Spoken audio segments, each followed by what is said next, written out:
দেখেন গাইস একটা কাম কি অবস্থা হইতে দেখেন বাইরার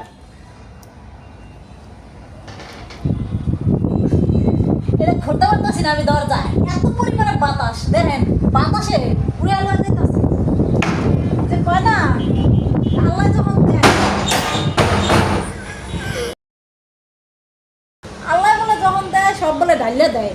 বাতাসটাও কে আল্লাহ এখন ঢাইলে দিল যখন গরম লাগে মানুষ অতিষ্ঠ হয়ে যায় বাতাসও থাকে না কারেন্টও থাকে না আর এখন আল্লাহ দিছে মানে একেবারে ঢাইলে দিছে দরজা খোলা যায় না দরজা ধাক্কা ধাক্কি সব আর গরম যখন লাগে তখন মনে করেন যে কারেন্টও থাকবে না আর প্রাকৃতিকের কোনো তো বাতাসেরও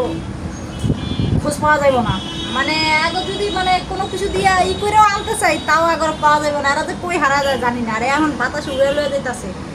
একেবারে বেলকনি দিয়ে আমারে মানে ঘরে লয়ে যায় আর ঘরে তো যদি বাইরে আইতেছে আমার ধাক্কা আবার ঘরে পাঠায় দেয় ঠিক আছে এমন অবস্থা কি আর করবো ভাই আল্লাহ দিলে আসলেই ঢাইলা দেয় এটাই সত্য কথা ঠিক আছে মানি বা না মানি এটাই সত্য কথা